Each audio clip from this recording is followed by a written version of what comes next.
What happens when a CEO grabs a mop to blend in and ends up watching a supervisor threaten a teen worker just trying to do his job?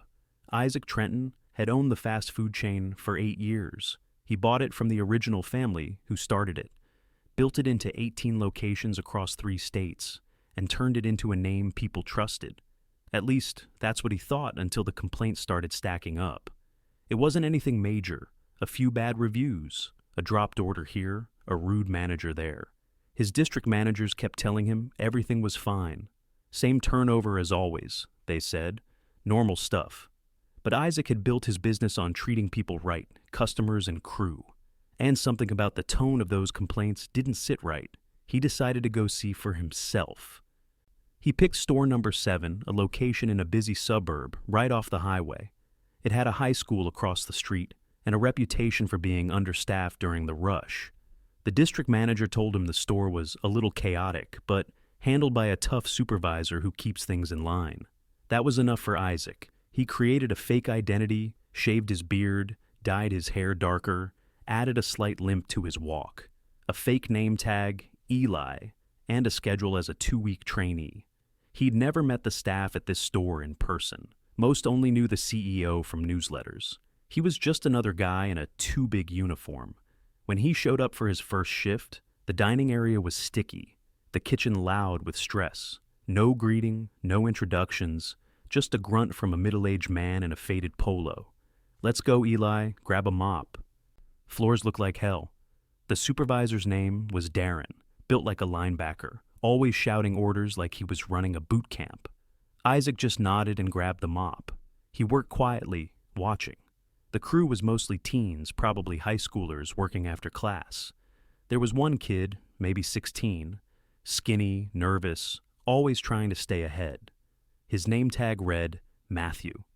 Every time Matthew finished one task, Darren barked another at him. "Matt, you wiped that counter yet? No? What the hell are you doing then? Matt, you call that clean? Wipe it again, and faster." Isaac noticed Matthew flinch every time Darren raised his voice. But the kid didn't complain. He just kept working, faster, quieter. During the lunch rush, Isaac was still mopping near the front when things got hectic. Orders piled up. Customers were getting impatient. A woman spilled her drink, and Isaac moved to clean it. As he did, he saw Matthew wiping trays near the soda fountain. Darren stormed over, voice already raised. "I told you to restock the sauces 5 minutes ago. What, are you slow or something?" Matthew froze. I was just... "I don't care," Darren snapped. "You want to lose this job? Huh? You think I won't fire you right here?" The whole front went quiet for a second. Customers turned. Isaac stopped mid-mop. Matthew swallowed hard. "I'm sorry, I don't want sorry. I want you to do your damn job. Last warning. You screw up again, you're gone. Got it?" Matthew nodded, eyes wide. Isaac's jaw tightened. Every instinct told him to step in, but he couldn't blow his cover, not yet. Later, during break, Isaac sat with Matthew outside near the dumpsters. The kid was quiet, picking at a granola bar. "You all right?" Isaac asked. Matthew glanced at the door, then nodded quickly. "Yeah, just tired. Long shift? I come in after school. It's not bad. Just..." He hesitated. "Darren's always like that. It's fine." Isaac looked at him. "Does he talk to everyone like that?" "Mostly me. Says I'm too slow, but I'm trying." Isaac nodded slowly. "You shouldn't be scared to come to work." Matthew gave a weak laugh. "Yeah, well, I need the job." Isaac didn't say anything, but inside, he felt a fire starting to build. He finished the shift, kept his head down. Took mental notes. The fry station was understaffed. One of the registers didn't work. There was no manager on duty. Darren ran the place like a one-man army. And the rest of the crew? They looked exhausted. Nobody smiled. Nobody joked. A girl named Penelope worked the evening shift, maybe 19. She helped a crying customer calm down after a wrong order and stayed 10 minutes after her shift to help the others catch up without being asked. She smiled through the stress. Isaac noticed. He also noticed Darren didn't say a single word of thanks to anyone. By the end of that second shift, Isaac was done watching. Tomorrow, he'd come back, but not as Eli. Isaac arrived the next morning in a navy blazer, clean-shaven and without the limp. No name tag, no mop. The general manager, a woman in her mid-30s named Sonia, blinked when she saw him step through the front door around 10:30, just before the lunch crowd would start building. She was sitting at a booth updating schedules on a clipboard, her half-eaten breakfast sandwich beside her. She stood up fast. "Mr. Trenton, I didn't know you were, we didn't get a heads up."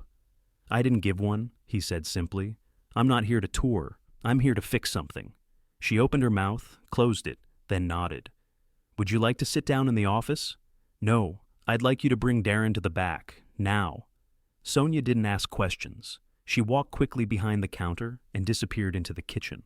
Isaac stood near the entrance, silent, while two guests pushed through the door and headed to the counter. A young girl at the register greeted them politely. He remembered her from yesterday. A minute later, Sonia returned, her expression tight. "He's in the office." Isaac walked back through the kitchen. The fryers hissed. Two crew members glanced up, confused. He opened the office door without knocking. Darren was leaning against the desk, arms crossed. "What's this about?" Isaac shut the door behind him. "I watched you threaten a 16-year-old in front of customers yesterday. You called him slow, told him he'd be fired, and humiliated him in the middle of a shift." Darren stared. "What? Who?" "I was here. I worked your shift. You called me Eli." Darren's confusion shifted to discomfort. "That was you?" Isaac didn't respond to the question. "You've been running this store with no manager on site, no floor presence, and no respect for your staff. You push kids around, bark commands, and think intimidation is leadership. It's not. Look, I run a tight ship, all right? That store doesn't function unless I keep people in line. These kids, they don't listen unless you're firm. You weren't firm. You were abusive." Darren let out a short laugh, defensive. "I've been in this business 20 years. You think I haven't seen what happens when you go soft?" Isaac stepped forward. "You're done here. Clean out your locker and leave. If I hear you so much as contact anyone on this staff again, I'll make sure you're blacklisted from every one of our franchise partners." Darren's jaw tightened. "You're firing me? On the spot?" Isaac's tone didn't waver. "Yes, immediately." There was a long moment of silence. Then Darren turned, pulled a key off his belt, and tossed it on the desk. "You'll see, without me, this place falls apart." Isaac didn't respond. By the time Darren left the building, Sonia was already calling in a floor lead from another location to help cover the shift.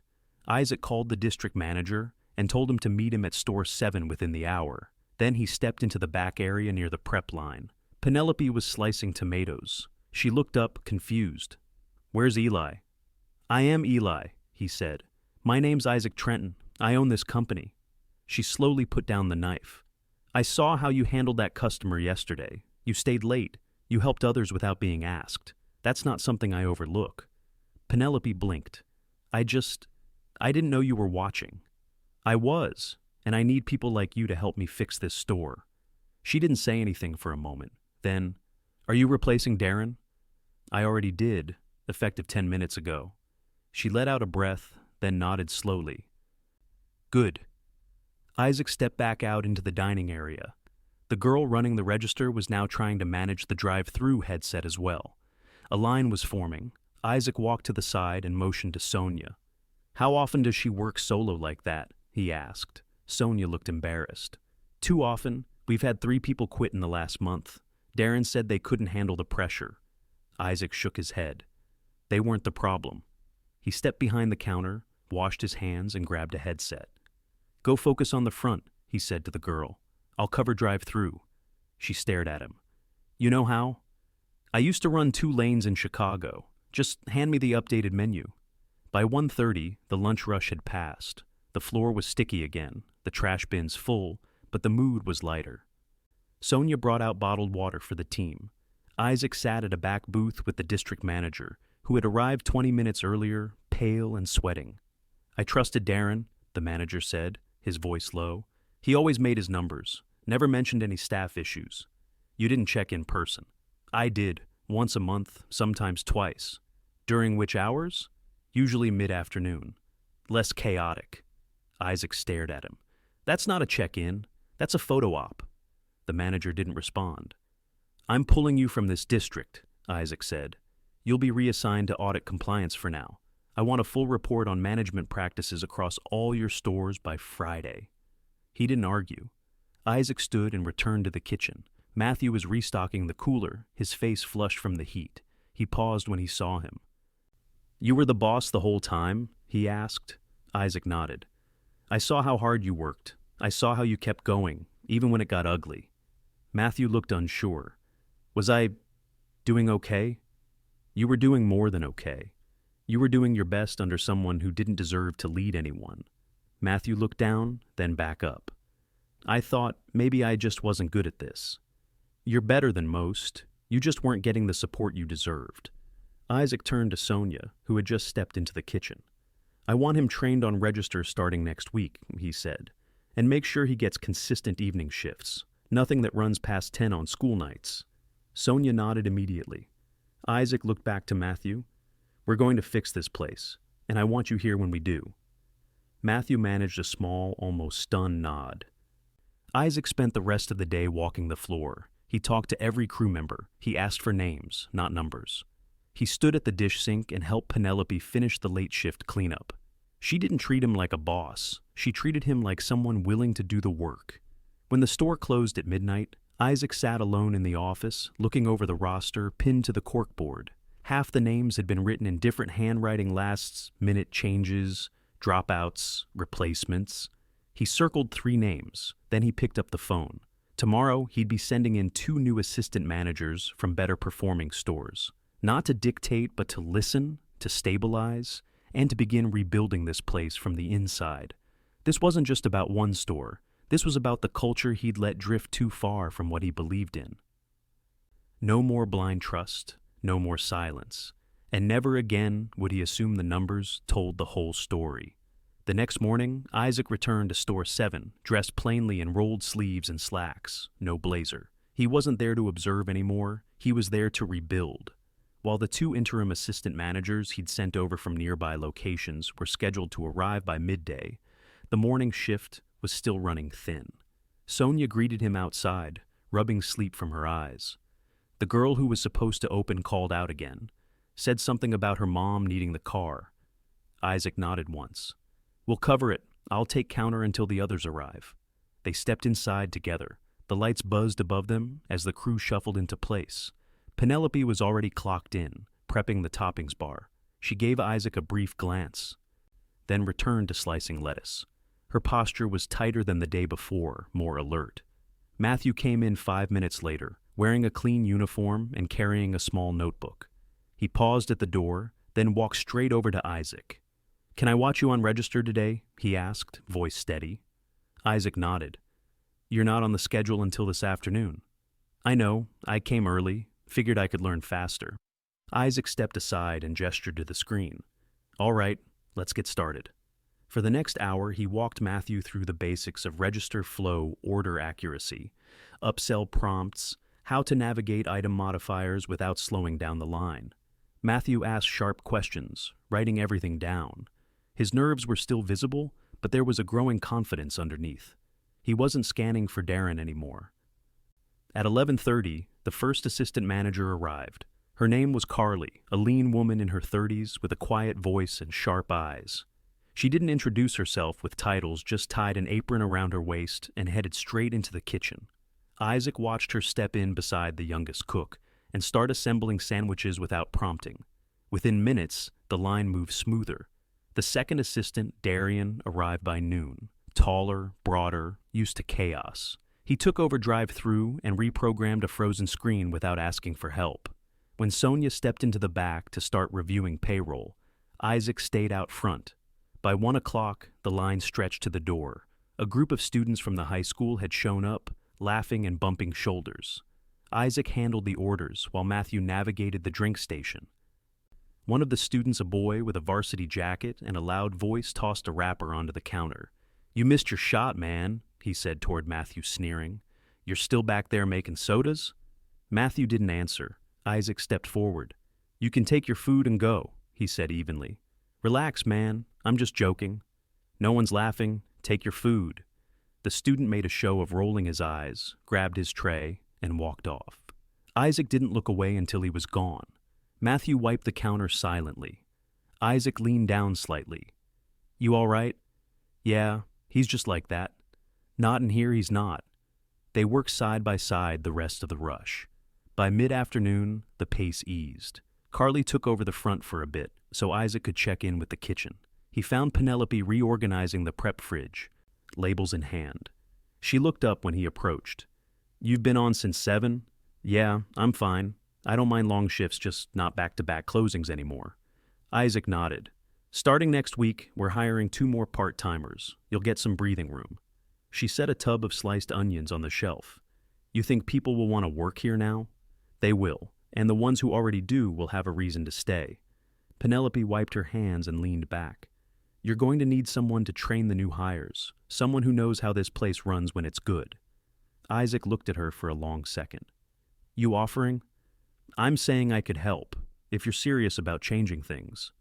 "I'm serious," he said. "How do you feel about running a few orientation shifts next week?" "I can do that." "Then it's yours." She gave a slight nod, then turned back to the prep work.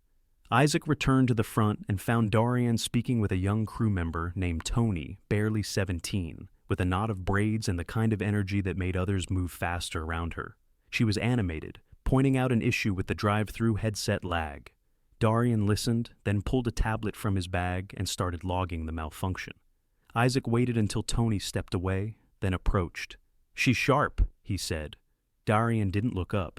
"She's got good instincts. Most kids freeze when something breaks. She started troubleshooting before I ever walked over." Isaac nodded. "Keep your eye on her. I want to see where she can grow." By 5 o'clock, the store looked different, not polished or perfect, but steadier. The crew moved with more purpose. The air felt less tense. People spoke instead of just reacting. But not everyone had adjusted. Sonia pulled Isaac aside near the back hallway. "We've got an issue. One of the older part-timers, Kenny, he's been making comments, about Carly mostly. Tried to tell her the kitchen's no place for someone like her." She told him to stop. He laughed it off. Isaac's expression darkened. "Where is he now?" "Break room, watching his phone." "Bring him out." Kenny came out with slouched shoulders and a phone still in hand. He barely looked up as Isaac stepped into the hallway. "You told a manager she didn't belong in the kitchen?" Isaac asked. Kenny shrugged. "I didn't mean anything, just messing around. She's new, figured she'd want to stay out front." Isaac's voice was firm. "This isn't about where she works. It's about what you said, and what you implied." Kenny rolled his eyes. "Man, what is this, a tribunal?" "No, it's the end of your employment. Hand in your badge." Kenny stopped cold. "You're serious?" "I have zero tolerance for that kind of behavior. We don't judge ability by gender, age, race, or anything else. You crossed a line." Sonia stepped forward. "I'll walk him out." Isaac didn't move until Kenny disappeared through the door. When Isaac returned to the front, Matthew was still working quietly behind the counter. Darian stood close, showing him how to handle a refund. Matthew nodded carefully, then executed it on his own. Darian glanced at Isaac as they passed. "He learns quick." Isaac gave a brief nod. "He's going to be better than all of us." As the dinner rush approached, Isaac stepped outside for the first time that day. The sun was lowering behind the strip mall across the street. A few kids sat on the curb eating fries, laughing. He took a breath. Inside, the team was still short-handed, still overworked. But there was something else now. Alignment? Not perfection, but movement in the right direction. And that was enough for today. He pulled out his phone and opened the employee dashboard for Store 7. He tapped into the shift logs, updated the staffing needs, and scheduled 2 interviews for the following week. Tomorrow would be harder, but it would also be better. And no one, not one voice, would be ignored again. By the end of that week, the changes at Store 7 weren't visible from the outside, not yet. The signage still flickered on one side. The parking lot had the same cracks, but inside, the air had shifted. Not drastically, not cleanly, but enough. Isaac returned again early Saturday morning, arriving before sunrise. The lot was empty except for Sonia's car. She stood by the back door with a clipboard, tapping her pen against her leg, eyes on the delivery truck, reversing into the loading bay. "You've been here since 5?" Isaac asked as he stepped out of his car. Sonia nodded once, not looking surprised to see him. "Truck's late, again. We'll be short on buns until noon." Isaac didn't ask why. He already knew the supplier's route had been stretched too thin since another store uptown shut down temporarily. He made a mental note to revisit the logistics schedule. Inside, the store was dim and quiet. The opening crew was just arriving. Penelope, hair tied up, sleeves already pushed back. Tony, yawning into her elbow but alert. And Matthew, carrying a box of printed training guides under one arm. "Got those from Dorian," Matthew said, setting the box on the counter. "Figured we could start showing the new hires how to use the tablet system before their first rush." Isaac raised an eyebrow. "You planning to lead that?" Matthew shrugged. "If no one else wants to." Penelope gave him a sideways nod as she swung open the prep fridge. "You want to. Just admit it." Matthew didn't argue. By 8, the store was open. The first customers were regulars, a nurse from the clinic down the road, a father with his 2 toddlers, and the flow stayed steady. Isaac stayed off the floor, in the back office with Sonia, reviewing the previous month's turnover reports. "You see this?" she said, pointing to a column of exit interviews. 3 people who quit last month cited management hostility as their reason. None of that made it up to corporate. Isaac leaned forward. "That won't happen again. I'm setting up anonymous reporting lines at every store. Third-party monitored. It bypasses district entirely." Sonia looked up. "You really think they'll use it?" "If they see we actually act on it, yes." They were interrupted by a knock. Penelope stood in the doorway, wiping her hands on a towel. "We've got someone waiting to interview. She showed up today instead of Monday. Says she mixed up the dates." Isaac rose. "I'll talk to her." He stepped into the dining area, where a young woman sat near the window, hands folded over a small purse. Her jacket was worn, her shoes scuffed, but her eyes were steady.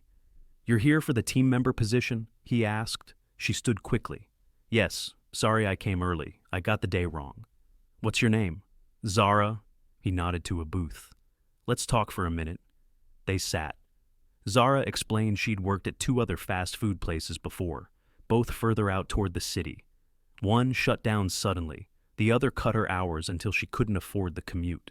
"You okay with evening shifts?" Isaac asked. She nodded. "Long as I know ahead of time. I've got a younger brother I help take care of." Isaac didn't hesitate. "You'll start Tuesday. We'll pair you with Penelope for training." Zara exhaled, relief flickering across her face. "Thank you." As she stood to leave, Tony passed by with a tray of drinks. She glanced at Zara, then stopped. "You the new girl?" Zara nodded. "Just got the job." Tony grinned. "Cool. Hope you're not allergic to fry oil." Zara laughed softly. "Not yet." Back in the kitchen, Isaac found Carly coaching a new hire through the grill station. The recruit was older than most, maybe mid-20s, and she moved with caution, measuring each motion. Carly stayed close, not correcting, but guiding. "You told her to use 2 slices, not 3, the new hire said at one point. Carly nodded. "Just watch how the cheese melts. You'll see why." Isaac watched for another moment, then returned to the front, where Matthew was showing another trainee how to enter a custom order. "You ever think about applying for team lead officially?" Isaac asked him as the trainee stepped away. Matthew hesitated. "I didn't think I'd have a shot." "You do now." "The post goes up Monday. I want your name in there." He nodded, slower this time. "Okay." Isaac turned to leave, but Matthew spoke again. "You remember that first day, when you were mopping?" Isaac looked back. "I thought you were just another guy who wouldn't last a week, but you saw it. What it was really like." Isaac's expression didn't change, but his voice softened. "That's why I did it. Because people keep saying they care, and then they stop looking." He didn't wait for a reply. Later that afternoon, as the shift turned over and the volume picked up, Isaac stood near the back hallway, checking inventory reports on his tablet. He heard the sound before he saw the situation, a raised voice, sharp and cutting. He stepped around the corner. A man in delivery uniform, tall with a clipboard under one arm, was speaking to Zara. "You weren't here yesterday," he said, voice low but biting. "I don't like dealing with new people. You need to move faster." Zara said nothing, just reached for the box he'd set down. You listening? He said, leaning in slightly. I don't have time to explain this twice. If you're not built for this, you should say so. Isaac stepped between them. She's not the issue, he said. The delivery worker looked up. Who are you? I'm the reason you're still on this route, but not for long. The man blinked. I'm just trying to get this done. You don't get to talk to anyone like that. Ever. The man started to speak again, but Isaac cut him off. You're done delivering here. I'll have your rep pull you off this account by end of day. You're serious? I'm not in the habit of repeating myself. The man cursed under his breath and turned, walking out without another word. Zara stood still, one hand still on the box. She didn't look up. You okay? Isaac asked. She nodded once. He just caught me off guard. That shouldn't happen. It won't happen again. She gave a short nod and carried the box inside. By closing, the store was running behind. The evening rush had hit harder than expected. Tony stayed an extra 30 minutes to help clean up the drink station. Matthew walked the last guest out and locked the front himself. Penelope counted the drawer while Carly triple-checked the cooler temperatures. No one complained. No one asked who was watching. Isaac waited until the last crew member clocked out. Then he stepped into the office, pulled the old schedule off the wall, and replaced it with a cleaner version. The names were the same, but the structure had changed. No more back-to-back closings. No more solo shifts on weekends. Every name had a partner. Sonia leaned in through the door. You locking up? Isaac nodded. Yeah. She paused. You think it'll stick? He looked up. It has to, and if it doesn't, we come back and fix it again. She nodded once and walked out. Isaac shut off the lights, locked the office, and stepped outside into the cool night air. The store stood quiet behind him. Still imperfect, still busy, but no longer ignored, and that made all the difference. He got in his car and drove off, already planning his next visit not to check, but to stay connected. Not one shift, not one story, not one person would ever get lost in the noise again.